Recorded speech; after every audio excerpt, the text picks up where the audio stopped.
Sa nakaraan nakilala natin ang isang gwapong binata na si Ethan. Sa probinsya siya lumaki kasama si lolo at lola niya. Si Ethan ay mabait na bata, tumutulong siya sa mga gawain bahay at sa sakahan. Tumulong din siya sa pag-alaga ng kanilang mga hayop. Maraming manok ang inaalagaan ni Ethan at mga kambing.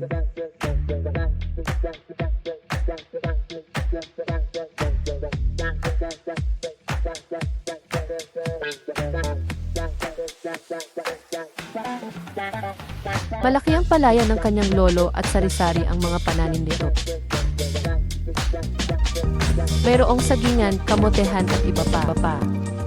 Tumutulong din siya sa mga gawain ng bahay katulad ng pagluluto at iba pa.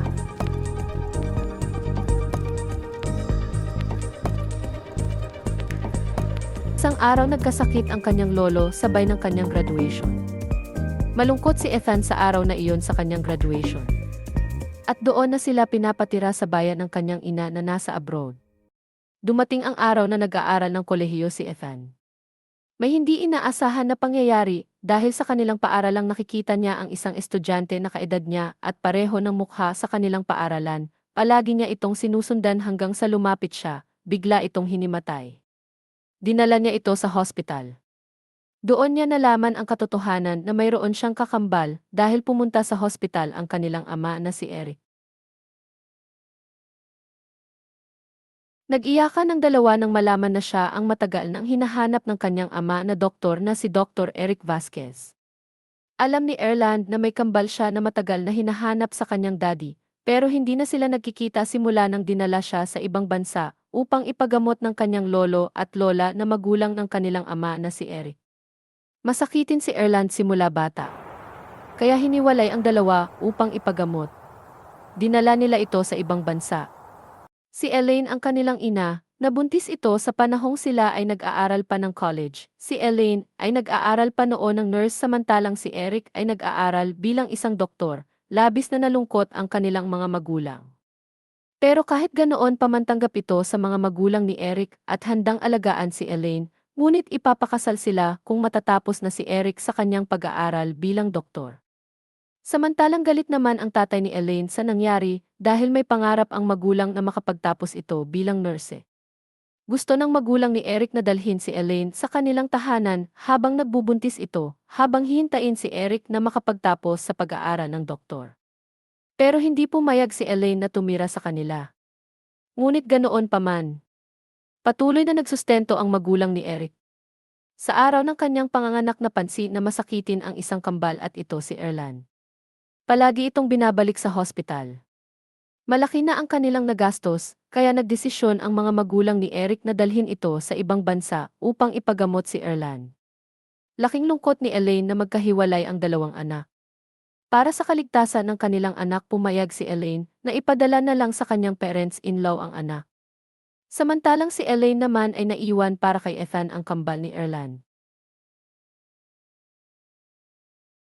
Nito ina-update sa status ng kanilang anak na si Baby Erland sa pamamagitan ng telepono. Ngunit isang araw, habang nasa merkado ang papa at ina ni Elaine biglang hinimatay dahil sa sobrang stress sa kakatinda nila sa merkado. Kaya dinala ito sa doktor ang kanyang ina ni Elaine. At maraming ipinagbawal ng doktor sa kanyang ina na hindi pwede gawin at kainin. Marami din na maintenance na gamot na inumin ito.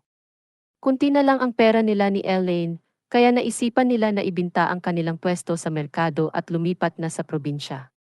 Doon sa kanilang lugar na tinitirhan sa isang probinsya ay malayo ang signal pa noon, nasa city ang linya ng telepono kaya nahihirapan siya na kontakin sila si Eric. Dumating ang panahon na wala na silang kontak sa isa't isa. Dahil sa hirap ng buhay nila sa probinsya, nagbibinta ng lupa si Mang Juan na papa ni Elaine upang gamitin ng kanilang panggastos at napag-isipan ni Elaine na pumunta sa ibang bansa upang magtrabaho bilang caretaker doon. 2 buwan na nakalipas nakapasok si Elaine bilang isang caretaker. Samantalang si Ethan naiwan at wala na silang kontak sa kanyang kakambal na si Erland. Si Ethan ay naiwan sa kanyang lolo at lola hanggang lumaki na ito. Wala namang sinabi ang kanyang lolo at lola tungkol sa kanyang kakambal. Ngayon ay nagkikita na sila sa hospital. Ang sabi ng daddy nila na si Eric na hindi nahahayaan niya na maghiwalay pa ang dalawa niyang anak. At hahanap siya ng paraan na makauwi si Elaine, ang ina ng dalawa. Pag-uwi ni Ethan, sinabi niya kaagad sa kanyang lolo at lola ang nangyari at masaya sila pumunta sa hospital. Nang makita nila si Erland na binata na rin katulad ni Ethan at kamukhang kamukha ito, niyakap nila ito. Masaya na din ang mga magulang ni Eric, ang lolo at lola nila na makita si Ethan na kamukha talaga kang Erland. Samantalang hindi pa nakalabas ng hospital si Erland. Pumasok si Ethan nang makita siya ni Angela, ang girlfriend Erland.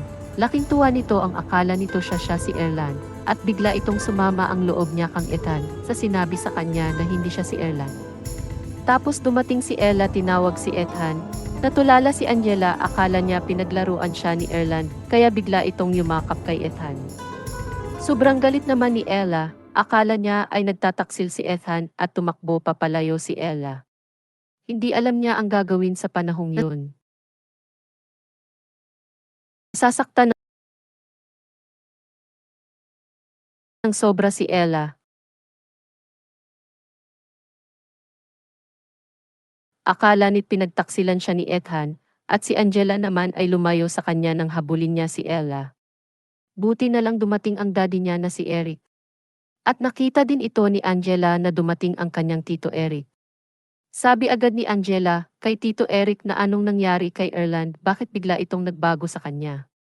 Sabi naman ni Eric, hindi nagbago si Erland, ganun pa rin ito sa kanya, at nandoon ito sa hospital ngayon. Natulala si Angela. Bakit tito, sino siya? Kung nandoon si Erland sa hospital? Natuwa nga si Angela at hindi makapaniwala dahil kamukha ito sobra. Sabi ni Eric, siya si Ethan, ang kambal ni Erland. Siya ang matagal naming hinahanap na anak ko. Tapos nagsorry si Angela kay Ethan at nahihiya sa kanyang ginawa ni Ethan. At nagpaalam si Ethan na balikan niya muna ang kanyang kaibigan na si Ella. Pinuntahan niya ito at naawa siya sa kanyang kaibigan na kanyang minahal na. Alam din niya na mahal din siya ni Ella. Hinahanap niya ito. At kanya itong natagpuan malapit sa kantin ng campus. Humingi siya ng sorry nito at ipinaliwanag ang lahat ng nangyari na mayroon siyang kakambal. Masaya si Ella sa nalaman kay Ethan at masaya na rin siya na may kakambal pala ito.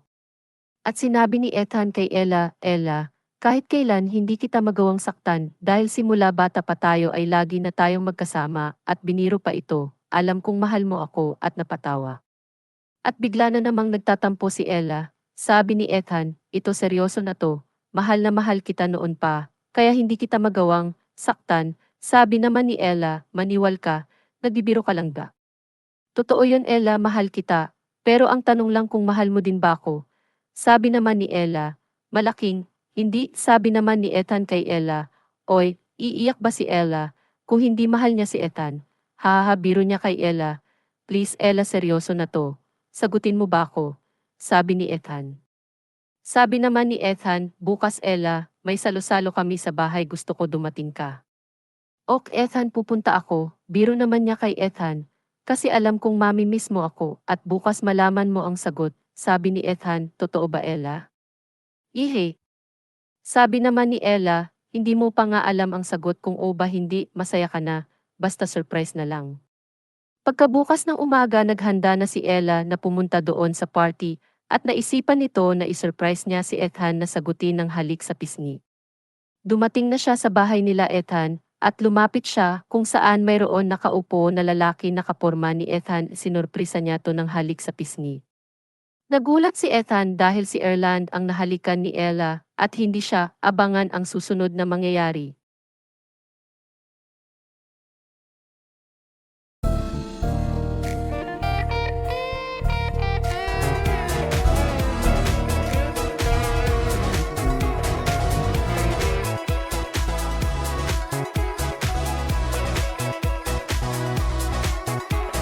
Please huwag niyo po kalimutan na mag-like and subscribe to our channel para laging updated kayo sa ating mga videos. And thank you so much for watching this video. Have a wonderful day.